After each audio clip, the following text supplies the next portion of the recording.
On May 27, 2025, the spirit of storytelling and the boundless love for animals came together in a truly unforgettable moment.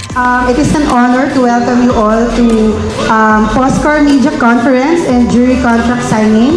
It is a milestone for Unleash this event and the exciting journey ahead in celebrating excellence in pet lifestyle. At the heart of the celebration, Unleash's Oscar Short Film Festival Media Conference and Jury Contract Signing. This conference marks an important collaboration as we officially bring together an esteemed jury united in shared passion for setting new standards in pet care and lifestyle. Through this contract signing, we solidify our commitment in ensuring fairness, credibility, and recognition for those making a difference in the pet industry and community. The Unleashed Oscars isn't just a film festival. It's a tribute to the pets who change our lives, the filmmakers who give them a voice, and the people who believe that even the smallest paw print can leave the biggest impact. Ang pangalan ng mga aso, gusto mo itanong? Yes, direct. Yung isang babae, ang pangalan, Charlotte.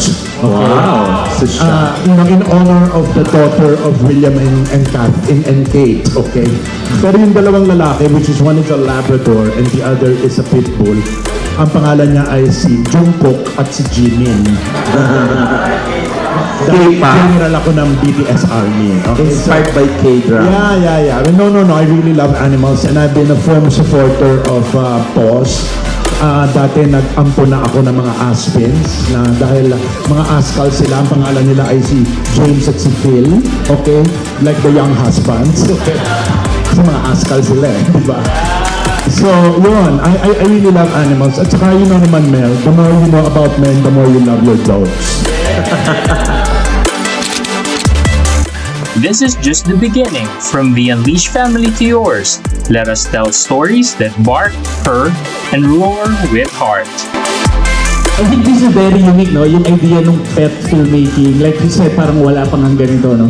So siguro for me, at the end of the day, yung basic pa rin, or yung principles pa rin talaga ng filmmaking, like quality pa rin talaga, no? Like, at the end of the day, titignan mo pa rin lahat, eh. Di ba? Maganda ba yung sound?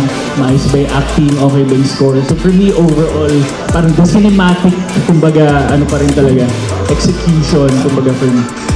So, sobrang na-excite ako kung paano magiging creative yung mga filmmakers na kung paano nila gagamitin yung mga pets. So, parang mas din ako ng tutuan kasi sobrang unique ng festival. So, yun lang.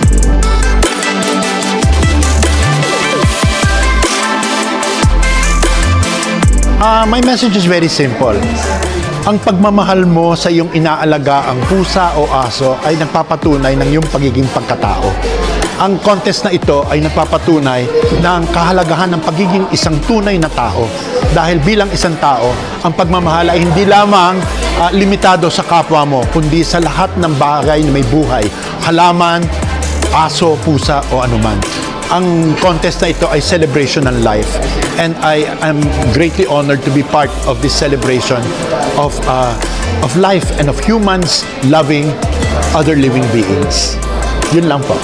Next one, Unleash Oscars 2025! So join now, the Unleashed Oscar Short Film Festival 2025.